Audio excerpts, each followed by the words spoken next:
ازيكم يا بنات، عاملين ايه؟ ان شاء الله النهارده وصفه النهارده لكل واحده بتعاني من تساقط الشعر.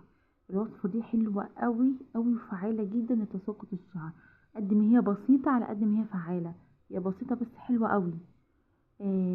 شعرك بيتساقط، عايزاه يطول، تقوي البصيلات. دي احسن وصفه لاي حد بيعاني من اي مشكله من دي. قبل ما ابدا في الفيديو انزلوا اشتركوا في القناه ودوسوا لايك عشان يوصل لكم كل جديد. اول مكون معايا هو فلفل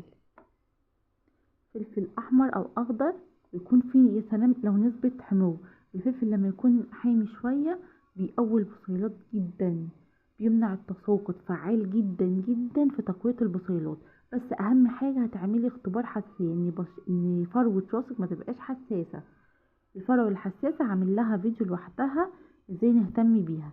اما دي عشان التساقط اهم حاجة فروة راسك مش تبقى حساسة، وجربيها الاول على جزء صغير ماشي. بس هو احسن حاجة للتساقط هو الفلفل الحامي، فيه فيتامينات كتيرة بتحفز البصيلات، حلو قوي.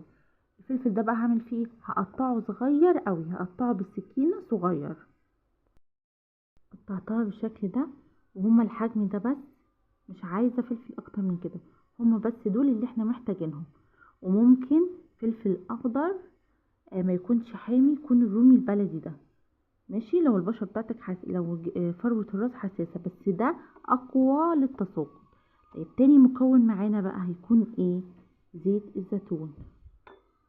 تاني مكون معايا زيت الزيتون. هعمل ايه بقى؟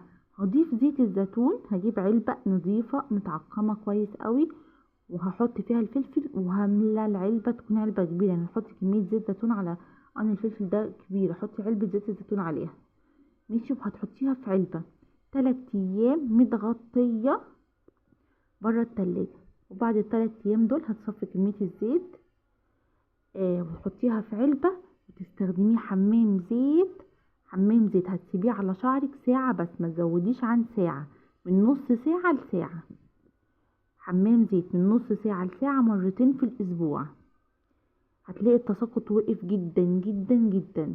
فعلا الوصفة دي قوية، جربوها، التساقط وقف جدا. دي الوصفة اللي وقفت شعري كان بيتساقط جدا. الوصفة دي هايلة هايلة. تساقط، هيطول شعرك، هيقوي البصيلات وهيكثفه، وسهلة قوي.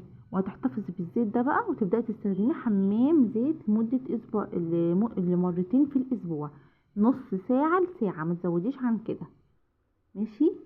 يلا بقى لو عجبكم الفيديو بتاعي مش تنسوا تشتركوا في القناة وتدوسوا لايك عشان يوصل لكم كل جديد. السلامة.